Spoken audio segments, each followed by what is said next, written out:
उर्दू सफ़ा को सब्सक्राइब कीजिए और आने वाली हर नई वीडियो के लिए घंटी दबाइए। यहाँ कोई कार वगैरह भी है? ये यहाँ से पैदल शहर जाना होगा। इमरान ने इधर उधर देखते हुए कहा, मुझे तो मालूम नहीं है जनाब, मैं तो पहली बार यहाँ आया हूँ। मुझे तो ये सारी बातें बॉस ने बाकायदा ब्रीफ की थी। रोमन ने मौतबाना लहजे में जवाब दिया और इसी लम्हे बरामदे में टाइगर नमोदार हुआ। वो इस वक्त अपने असल चेहरे में था। उसके जिस्म पर चुस्त लिबास था और कांधे से एक मशीन गन लटक रही थी। आपके हुक्म ने मुझे छुपने पर मजबूर कर रखा था जनाब, वरना टाइगर इस तरह नहीं छुप सकता। टाइगर ने करीब आते हुए कहा और इमरान मुस्कुरा दिया। ठीक है रोमन, तुम अब जाओ, यहाँ फोन तो होगा ही। इमरान ने रोमन से मुखातिब होकर कहा, यस बॉस है, नीचे तहखाने में है। रोमन के बजाय टाइगर ने जवाब देते हुए कहा और इमरान सर हिलाता हुआ टाइगर के साथ इमारत के अंदरूनी हिस्से की तरफ बढ़ गया, जबकि रोमन दोबारा टैक्सी कार में जाकर बैठ गया। हाँ, अब मुझे सर विक्रम वाली कोठी में होने वाली झड़प की तफसील बताओ, इमरान ने कुर्सी पर बैठते हुए कहा। ओह, तो सर विक्रम ने पहले ही आपको ब्रीफ कर दिया।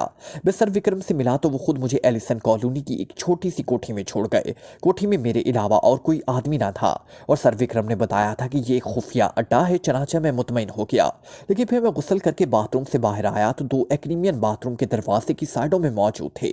टाइगर ने तफसील बताते हुए कहा, फिर उन दोनों से होने वाली बातें और झड़प की तफसील बता दी।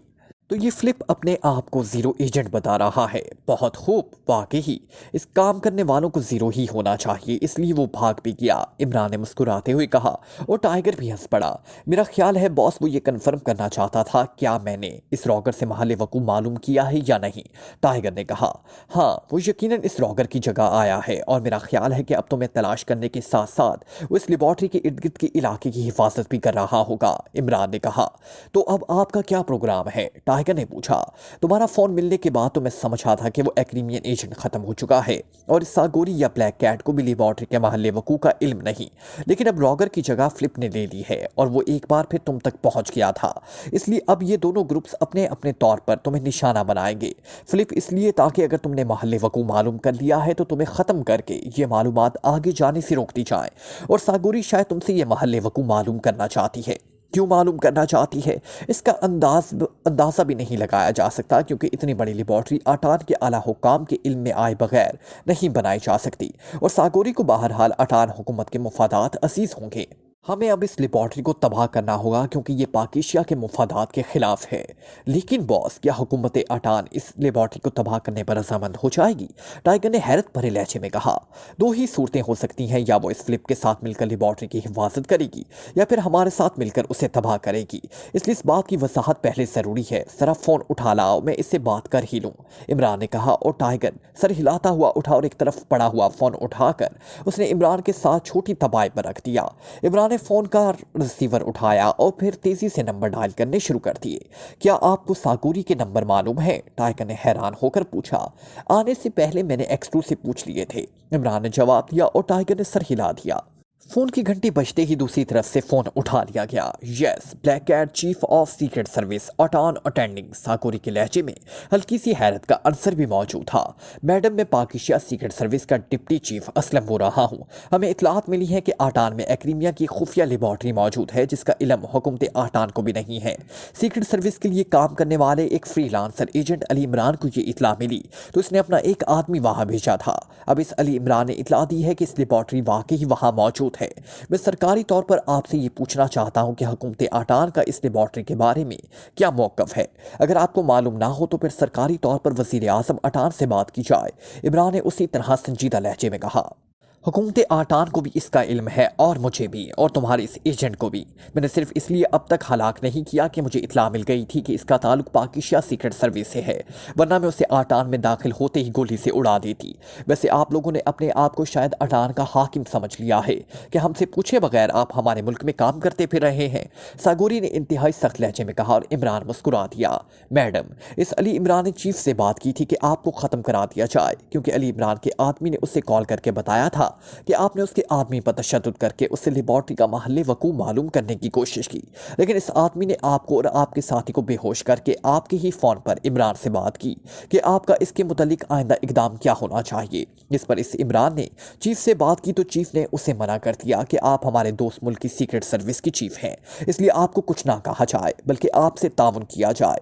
اس پر وہ آدمی آپ کو اس بے ہوشی کے عالم میں چھوڑ کر چلا گیا، ورنہ اس کے لیے یہ بات بے حد آسان تھی کہ آپ کے جسم پہ مشین گن کی گولیوں کا ایک برسٹ اتار دیتا۔ اس بات سے آپ خود سوچ لیں کہ ہمارے دل میں آپ کے لیے کس قدر نرم گوشہ موجود ہے، اور اب بھی چیف کے حکم پر میں آپ سے بات کر رہا ہوں، کیونکہ اطلاعات ملی ہیں کہ ایکریمین گروپ اس لیبارٹری کو بچانے کے لیے ہمارے آدمیوں کے خلاف حرکت میں آیا ہوا ہے۔ آپ واضح طور پر ہمیں بتا دیں کہ آپ اپنا وزن کس طرح ڈالیں گی، لیبارٹری کی حفاظت والے پلڑے میں یا اس کی تباہی والے پلڑے میں، تاکہ آئندہ کے ہمارے تمام اقدامات اسی حساب سے ترتیب دیے جا سکیں۔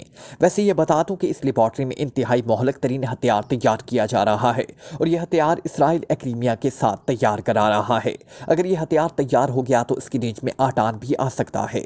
بہرحال یہ آپ کی حکومت کی مرضی ہے، جو فیصلہ وہ چاہے کر لے۔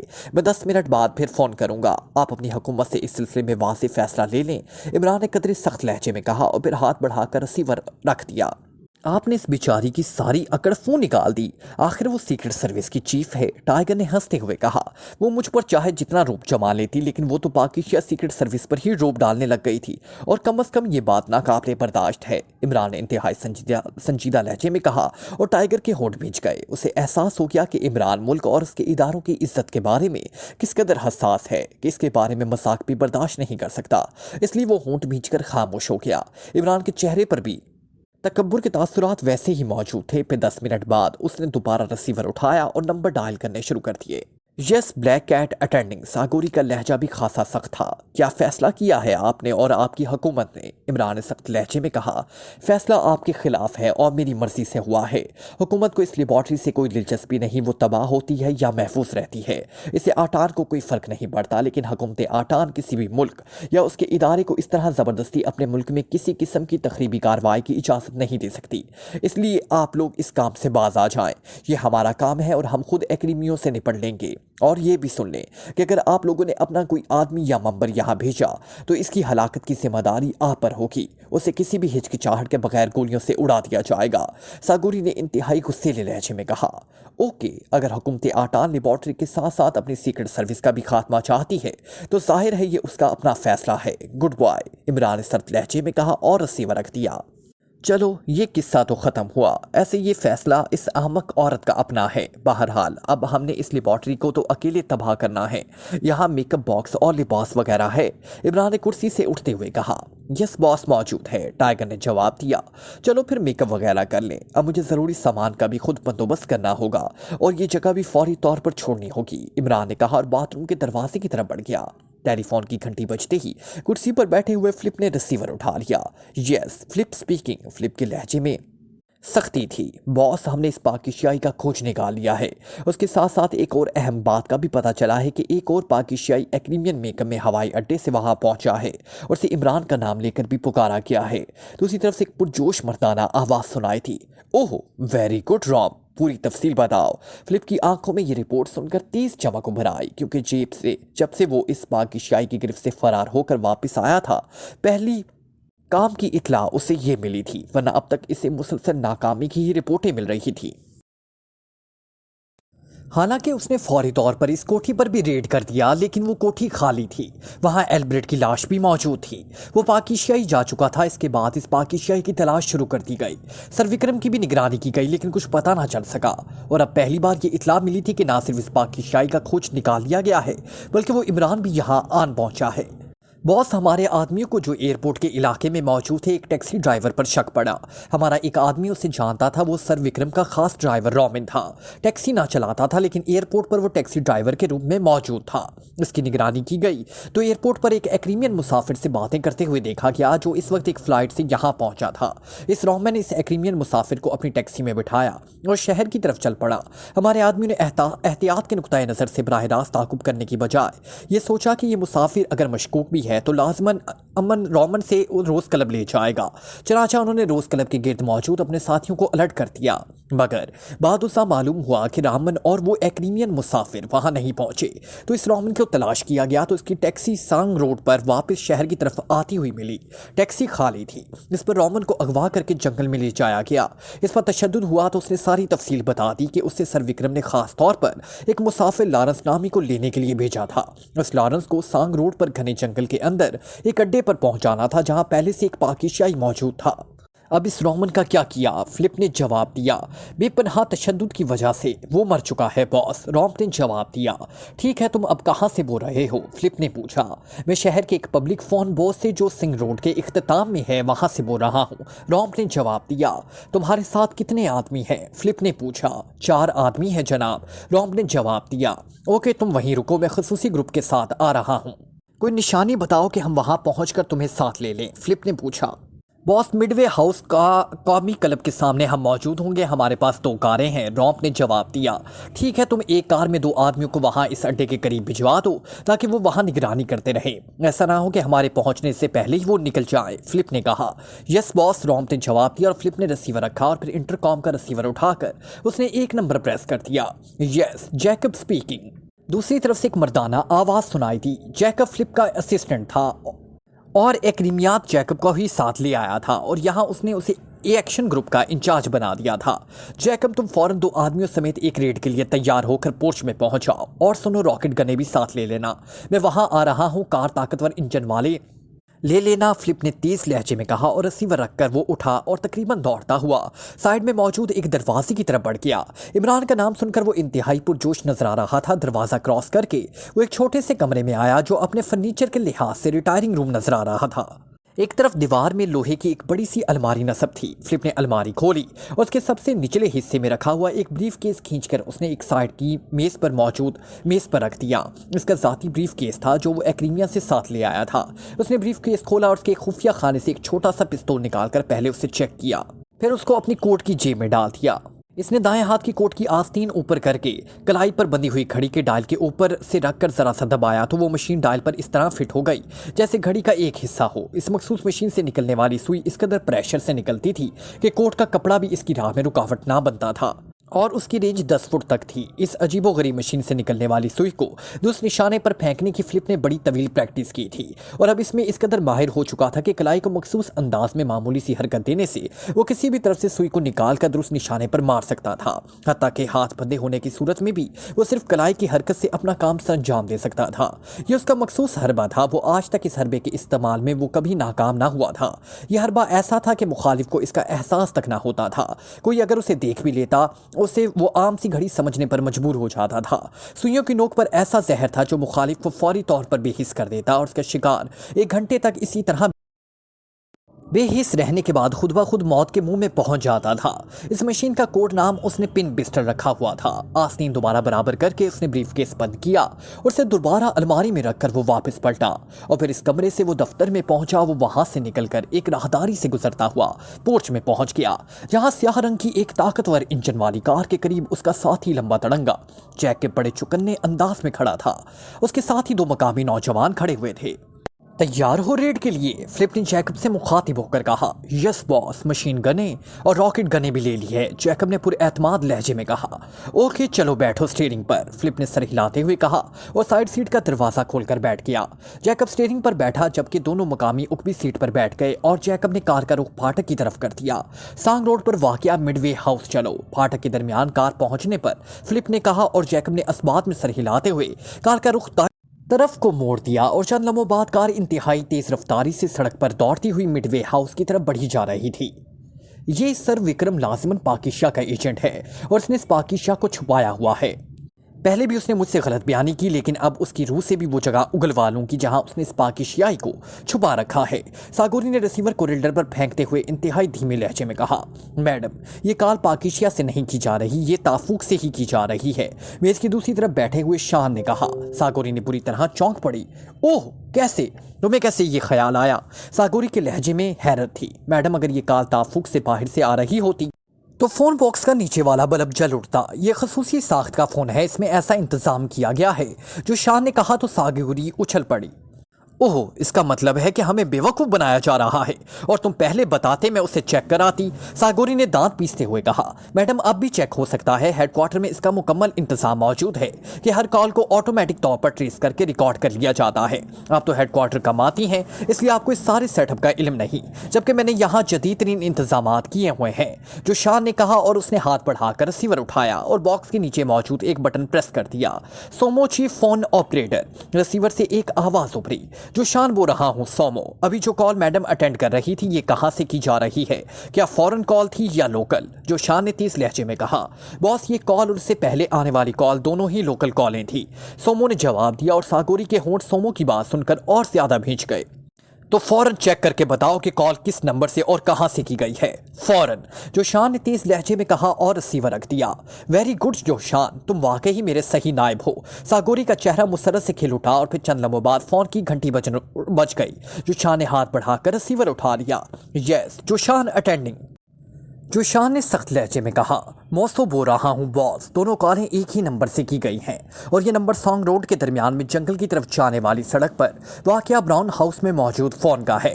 ये ब्राउन हाउस सर विक्रम की मलकियत है और लकड़ी के स्टोरेज के काम आता है, क्योंकि सारे इलाके का मालिक सर विक्रम है। और मौसो ने जवाब दिया, ब्राउन हाउस, ओ मैं समझ गया, मैंने देखी हुई है वो इमारत, थैंक यू, जो शान ने तेज लहजे में कहा और रिसीवर रख दिया। मेरा ख्याल दुरुस्त निकला, ये सर विक्रम पाकिस्तानी एजेंट है। अब मैं इससे निपट लूंगी। इन पाकिस्तानी ने आटान को अपनी मलकियत समझ लिया है, लेकिन ये फोन करने वाला डिप्टी चीफ कौन हो सकता है? सागोरी ने होंठ भींचते हुए कहा। मैडम, ये सुल्तान या टाइगर का साथी होगा, जो शान ने कहा। ओहो, अब मैं समझ गई ये कौन हो सकता है। अरे ये यकीनन वही अली इमरान होगा जिसने पहले इस टाइगर को भेजा था। यकीनन सर विक्रम ने उसे वहां ब्राउन हाउस में पहुंचा दिया होगा। जल्दी करो, मैं उसे बताना चाहती हूँ कि अटान सीक्रेट सर्विस किसी तरह भी उनसे कम नहीं है। सागोरी ने इंतहाई पुरजोश लहजे में कहा। मैं इस ब्राउन हाउस की निगरानी के अहकाम दे दूँ। मेरा एक आदमी वहाँ से करीब ही सांग रोड पर वाक़या एक पेट्रोल पंप पर मौजूद है। हमारे पहुँचने तक वो हालात को चेक करता रहेगा, जो शान ने कहा। और सागोरी के सर हिलाने पर उसने उठकर एक अलमारी से ट्रांसमीटर निकालकर मेज पर रखा। फिर इस पर मखसूस फ्रीक्वेंसी एडजस्ट करके उसने इसका बटन दबा दिया। ट्रांसमीटर पर मौजूद एक बल्ब तेजी से स्पार्क करने लगा। Hello Joshan, calling number 03 over. Joshan ने तेज लहजे में बार बार यही फिक्रा दोहराना शुरू कर दिया। Yes number 03 attending boss over. चंद लम्हों बाद ट्रांसमीटर से एक आवाज़ उभरी और उसके साथ ही स्पार्क करने वाला बल्ब मुसलसल जलने लग गया और उसका रंग भी बदल गया। नंबर 03 ब्राउन हाउस तुमने देखा हुआ है, ओवर, जो शान ने तेज लहजे में कहा। यस बॉस ओवर, 03 ने जवाब देते हुए कहा। इस ब्राउन हाउस में 2 पाकिस्तानी एजेंट छुपे हैं और हम इन पाकिस्तानी एजेंटों को गिरफ्तार करने के लिए वहां रेड करने वाले हैं। रेड की सरबराही मैडम ब्लैक कैट बराह रास्त करेंगी। मैंने तुम्हें इसलिए कॉल की है कि रेडिंग पार्टी पहुंचने से पहले तुम इस ब्राउन हाउस की निगरानी करते रहो, ताकि हमारे पहुंचने से पहले ही पाकिस्तानी कहीं निकल ना जाए, ओवर, जो शान ने तेज लहजे में कहा। यस बॉस ओवर, दूसरी तरफ से कहा गया। तुम हमें कहाँ मिलोगे ताकि रेड करने से पहले तुमसे रिपोर्ट ली जाए, ओवर, जो शान ने कहा। बॉस, मैं साइड रोड की मोड़ पर ही मौजूद रहूंगा। आप जब वहां कारें रोकेंगे तो मैं सामने आ जाऊंगा, क्योंकि अगर ये पाकिस्तानी वहां से निकले भी तो इस रास्ते से ही जाएंगे, ओवर, नंबर 03 ने जवाब देते हुए कहा। ठीक है, कोई सवारी भी करीब ही रखना, हो सकता है वो किसी कार या जीप पर निकले, ओवर, जो शान ने कहा। यस बॉस, मैं समझता हूँ बॉस, आप कतई बेफिक्र रहें, ओवर, 03 ने कहा। और जो शान ने ओवर एंड ऑल कहकर ट्रांसमीटर ऑफ किया, फिर उसे उठाकर अलमारी में रखकर वो सागोरी की तरफ मुड़ा, जो अब कुर्सी से उठ खड़ी हुई थी। रीडिंग पार्टी तैयार कराऊं मैडम, जो शान ने कहा। हाँ फौरन, लेकिन सबको बता देना कि हमने उन्हें जिंदा गिरफ्तार करना है, सागोरी ने कहा। और जो शान सर हिलाता हुआ मुड़ा और तेज तेज कदम उठाता कमरे से बाहर चला गया। अगर तुम वाकई ही अली इमरान हो तो मैं तुम्हें बताऊंगी कि तुमने मेरा मजाक कैसे बनाया था। तुमने मुझे हकारत भरे अंदाज में रकासा कहा था, अब मैं वही मौत का रक्स करने पर मजबूर कर दूंगी तुम्हें, सागोरी ने होंठ भींचते हुए बड़बड़ाकर कहा। और फिर 10 मिनट बाद वो कमरे का दरवाजा खुला और जोशान अंदर दाखिल हुआ। आइए मैडम, मैंने मुकम्मल इंतजामात कर लिए हैं, रेडिंग पार्टी तैयार है, जो शान ने कहा। और सागोरी सर हिलाती हुई और फिर जो शान के पीछे चलती हुई कमरे से बाहर आ गई। थोड़ी देर बाद वो दोनों पोर्च में पहुंचे तो वहां 2 कारें पहले से मौजूद थी, जिनके अंदर 6 अफराद मुसल्ला होकर खड़े थे। जो शान ने आगे वाली कार की ड्राइविंग सीट संभाली, जबकि मैडम सागोरी साइड सीट पर बैठ गई। उकबी सीट पर 2 मुसल्ला अफराद बैठ गए, जबकि बाकी 4 दूसरी कार में सवार हो गए। और जो शान ने कार स्टार्ट की और उससे मोड़कर इसका रुख बड़े फाटक की तरफ कर दिया। चलना लम्हों बाद दोनों कारें इंतहाई तेज रफ्तारी से सड़क पर दौड़ती हुई सांग रोड की तरफ बढ़ी जा रही थी। तकरीबन आधे घंटे तक मुसलसल मुख्तलिफ सड़कों पर दौड़ने के बाद कारें सांग रोड पर पहुंची। इस दौरान कार में मुसलसल खामोशी तारी रही। जोशान ने साइड रोड के करीब कार की रफ्तार आहिस्ता की और उसे एक साइड पर करके रोक दिया। उसी लम्हे एक दरख्त की ओर से निकलकर एक नौजवान तेज तेज कदम उठाता उनकी तरफ बढ़ा आया। उसके चेहरे पर हिजान के तासुरात नुमाया थे। बॉस, अभी चंद मिनट पहले वो स्याह रंग की कारें ब्राउन हाउस की तरफ गई हैं। इनमें एक्रीमियन सवार थे। आने वाले नौजवान ने तेज लहजे में जोशान से मुखातिब होकर कहा, एक्रीमियन? ओ, इसका मतलब है कि वो फ्लिप और उसके ग्रुप ने भी इस ब्राउन हाउस का खोज निकाल लिया है। कितनी देर हुई है उन्हें गए? मैडम ने तेज लहजे में कहा।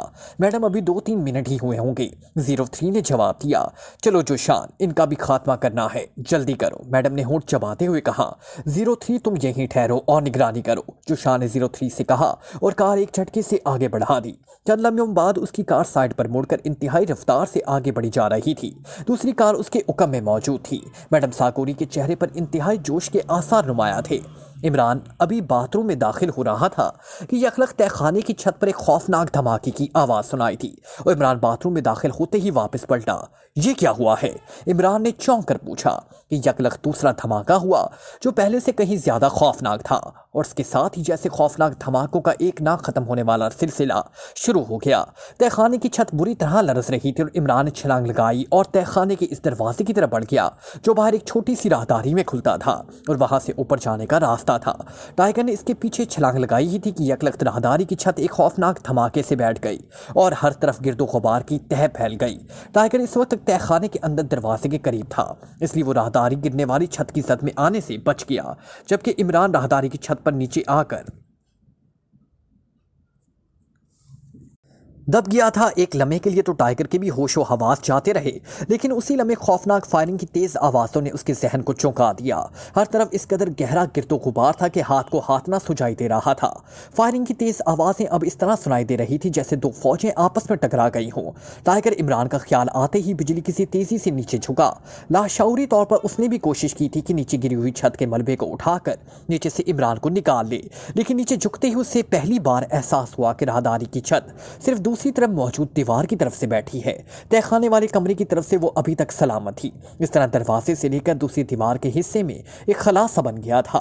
शायद राहदारी की दीवार धमाके से दूसरी तरफ उलट गई थी और चूंकि इमारत कदीम जमाने की थी, इसकी छत में लोहे और बजरी की बजाय लकड़ी के मोटे बाले इस्तेमाल किए गए थे। उसके दीवार के उलट जाने की वजह से छत सिर्फ एक तरफ से इन बालों समेत झुककर इस तरफ से नीचे लग गई थी, लेकिन बालों ने छत के जरिए मलबे को रोक लिया था। अलबत्ता इन बालों के दरमियान मौजूद ईंटें नीचे जरूर गिरी थी और जाहिर है इमरान उन्हीं ईंटों की जद में आया होगा।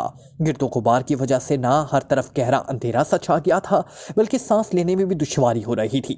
टाइगर तेजी से आगे बढ़ा, मगर दूसरे लम्हे ईंटों के ढेर से ठोकर खाकर भी इख्तियार नीचे गिरा। टाइगर ने झुककर अंदाजे से इसके जिस्म को अपने ऊपर लादा और फिर इस तरह झुके हुए अंदाज में वापस तहखाने में आ गया। अब चूंकि उसकी आंखें कदरे अंधेरे से मानूस हो गई थी, इसलिए उसे ह्योले से नजर आने लग गए थे। उसने इमरान को तहखाने के फर्श पर लेटाया और खुद झुककर उसके सीने को टटोलकर उस पर कान रख दिया। दूसरे लम्हे उसके जिस्म में मुसरत की तेज लहर दौड़ गई। इमरान बेहोश था, अलबत्ता उसके जिस्म के मुख्तलिफ हिस्सों पर खून की छिपछिपाहट बता रही थी कि वो खासा जख्मी है। अब मसला था यहाँ से निकलने का। राहदारी की छत गिरने की वजह से बाहर निकलने का रास्ता मसदूद हो चुका था, इसलिए टाइगर को कोई और रास्ता ढूंढना था। इसको यकलख्त राहदारी की गिरी हुई छत का ख्याल आया तो इमरान को वहीं छोड़कर राहदारी की गिरी हुई छत के पास चला गया और ऐन उसी जगह जहां छत के बाले दीवार और दूसरी तरफ गिरने से जमीन से लग गए थे वो रुका और उसने एक बाले को दोनों हाथों से पकड़कर साइड में हटाया तो गिड़गिड़ाहट और चंद ईंटों के गिरने की आवाज़ों के साथ ही हल्की सी रोशनी का एक हाला सा बन गया, जिसमें से ताज़ा हवा का झोंका अंदर आया तो टाइगर तेजी से वापस मुड़ा और उसने तहखाने से जाकर बेहोश इमरान को उठाकर कांधे पर लादा और फिर वापस उसी हाले की तरफ बढ़ गया। चंद लम्हों बाद वो घने दरख्तों के अंदर दौड़ता रहा। चूंकि तहखाना जमीन की सतह से नीचे था और एक तरफ की दीवार मुनहदिम हो जाने की वजह से वहां एक सुराख सा बन गया था, जिसकी दूसरी तरफ एक गड़ा सा था जो दीवार गिरने की वजह से भर गया था। इसलिए टाइगर इस खाली जगह से निकलकर बराह रास्त इस पर गड़े के ऊपर से गुजरता हुआ बराह रास्त जंगल में दाखिल हो गया। फायरिंग की आवाज़ें अब इक्का दुक्का तौर पर सुनाई दे रही थी और अब इस कदर अंधेरा भी था। वो इमरान को लेकर दौड़ता हुआ जरा ही आगे बढ़ा होगा कि यकलख्त एक साया किसी उकाब की तरह तरह एक तरफ से निकल कर इस पर झपटा और इमरान समेत एक धमाके से नीचे गिरा और वो साया इससे टकराकर उसके ऊपर गिरा जरूर, मगर कलाबाजी खाकर दूसरी तरफ चला गया। टाइगर नीचे गिरते ही बिजली किसी तेजी से ऊपर को उछला ही था कि उसके पहलू पर जोरदार सरब लगी और टाइगर किसी गेंद की तरह उछलकर साथ मौजूद दरख्त के तने से जा टकराया। उसका सर एक धमाके से इस तने के साथ टकराया था और उसके साथ ही उसके जहन पर स्याह चादर फैलती चली गई। जो शान और सागोरी की कार इस साइड रोड के कुछ ही आगे बढ़ी थी कि यकलक दूर से खौफनाक धमाकों की आवाज़ें आनी शुरू हो गई और जो शान ने बेख्तियार ब्रेक पैडल दबाकर एक झटके से कार रोक दी और वो अब तो क्रिमिनल्स ने ब्राउन हाउस बम फेंकने शुरू कर दिए हैं, सागोरी ने चीख कर कहा और कार से नीचे उतर आई। जो शान ने साथ साथ इस कार में मौजूद और उसके साथ ही और रुकमी कार में भी 4 अफराद नीचे उतर आए। फौरन फैलकर उन्हें घेर लो, कोई बचकर ना जाए फौरन, सागोरी ने जेब से रिवॉल्वर निकालते हुए चीख कर कहा। उसके सारे साथी हाथों में मशीन गनें उठाए तेजी से दौड़ते हुए दरख्तों में गायब हो गए। सागोरी बजाय बराह रास्त आगे जाने के साइड पर दौड़ती रही। उसे मालूम था कि इन एग्रीमियंस ने ब्राउन हाउस को चारों तरफ से घेर रखा होगा, इसलिए साइड से घूमकर इस तरफ जाना चाहती थी। उसने मशीन गनें चलने की तेज आवाजें सुनी। अब धमाकों की जगह मशीन गनों की रेट ने ले ली थी। इसका मतलब था कि उसके साथ ही उनकी एग्रीमियन से टकरा चुके हैं। मशीन गनों की आवाजों से इसने ब्राउन हाउस के महल्ले वकू का अंदाजा लगा लिया और फिर तेजी से घूमकर वो दरख्तों के दरमियान आगे बढ़ी जा रही थी कि अचानक उसने एक दरख्त की ओट में से एक मकामी आदमी को हाथ में मशीन गन पकड़े सामने फायर करते देखा। वो मकामी आदमी के उकम में थी और वो मकामी फायरिंग करने में इस तरह मसरूफ था कि उसे सागोरी के आने का एहसास भी ना हुआ। सागोरी आहिस्ता आहिस्ता चलती हुई आगे बढ़ी, लेकिन वो अभी करीब ना पहुंची थी कि यकलख्त वो आदमी बिजली की तेजी से पलटा और सागोरी बिजली किसी तेजी से एक दरख्त की ओट में हुई और मशीन गन की गोलियां तने की साइडों से होती हुई गुजर गई। मगर इसके साथ ही उसने भी ट्रिगर दबा दिया था और उसके साथ ही वो आदमी चीखता हुआ नीचे गिरा। मशीन गन उसके हाथ से निकलकर गिर गई। वो हट चुका था और उसके हिट होते ही सागोरी बिजली किसी तेजी से दौड़ती हुई इसके करीब पहुंची। वो अब इसकी मशीन गन पर कब्जा करना चाहती थी, लेकिन जैसे ही वो इस आदमी के करीब पहुंची, इस आदमी ने उछलकर सागोरी पर हमला कर दिया। सागोरी इसके अचानक हमले से नीचे गिरी ही थी कि इस आदमी ने इस पर जंप लगाया, मगर दूसरे लम्हे वो चीख मारकर साइड पर जा गिरा। नीचे गिरते ही सागोरी का वो हाथ घुमा था जिसमें इसने रिवॉल्वर पकड़ा हुआ था और रिवॉल्वर की नाल पूरी कुव्वत से इस आदमी के चेहरे पर पड़ी थी। सागोरी ने उसकी साइड पर गिरते ही उछलकर खड़े होने की कोशिश की ही थी कि अगलत उसके सर पर जोरदार सरब लगी और वो दोबारा नीचे गिर गया और खोपड़ी पर एक और धमाका हुआ और उसके साथ ही उसका जहन गहरी तारीक में डूब गया। फिर जैसे गहरी तारीकी में जुगनू चमकता है, इस तरह उसके जहन पर छाए हुए खूब अंधेरे में रोशनी का एक नुक्ता सा पैदा हुआ और वो आहिस्ता आहिस्ता ये नुक्ता फैलता चला गया। उसके साथ ही इसके कानों में इंसानी आवाज़ें सुनाई थी। उसका ना सिर्फ शऊर बेदार हो गया बल्कि आंखें भी एक झटके से खुल गई। मुझे तुमसे टकराने का बेहद इश्तियाक था इमरान, लेकिन तुम्हारी कारकर्दगी देखकर मुझे बेहद मायूसी हुई। आवाज़ आंखें खोलते वक्त उसे सुनाई दी थी और फिर आंखें खोलने पर उसने देखा कि वो एक स्तून से रस्सियों से बंधी हुई खड़ी थी। साथ ही 2 और स्तूनों के साथ वो पाकिशियाई बंधे हुए थे, जिनमें से एक खासा जख्मी था। इसके जिस्म पर जगह जगह पट्टियां बंधी हुई नजर आ रही थी। ये पाकिशियाई इसके साथ वाले स्तून से बंधा खड़ा था, जबकि दूसरा पाकिशियाई इसे आगे वाले स्तून के साथ बंधा हुआ था। इसके सिर्फ सर पर बंधी हुई थी। सामने एक लंबा तड़ंगा एक्रीमियन खड़ा था, जिसके पीछे एक मकामी और एक एक्रीमियन हाथों में मशीन गन उठाए खामोश खड़े थे। आगे वाला एक्रीमियन साथ वाले स्तून से बंधे हुए पाकिशियाई से मुखातिब था। कार बेचारी अगर पहली बार ही जवाब दे जाए तो आगे रेस में क्या कारकर्दगी दिखा सकती है। वैसे क्या तुम मुझे इतना बता सकते हो कि तुम इस इमारत तक कैसे पहुंच गए थे? साथ वाले स्तून से बंधे हुए पाकिशियाई ने मुंह बनाते हुए जवाब दिया और सागोरी चौंक पड़ी, क्योंकि वो अब उसकी आवाज़ पहचान गई थी। ये अली इमरान की आवाज़ थी, जिसने फ़ोन पर उसका मजाक उड़ाया था और जिसकी तारीफ़ें उसका उस्ताद करता था। उसे गौर से दिखने लगी। बॉस, सागोरी भी होश में आ गई है, इस एक्रीमियन के पीछे खड़े हुए दूसरे मुसल्लह एक्रीमियन ने कहा। हाँ, मैंने देख लिया है। इसका रक्स तो मैं इत्मीनान से देखूंगा। सुना है माहिर रकासा है। पहले इस अली इमरान से तो बात कर लूं, जिसके कारनामे सुनकर मेरे कान पक गए।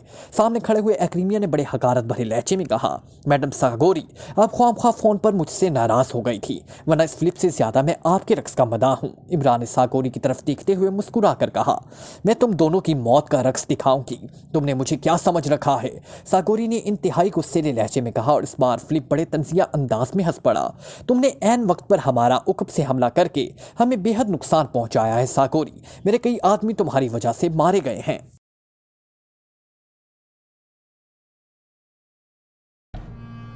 Like, comment, share. press the bell icon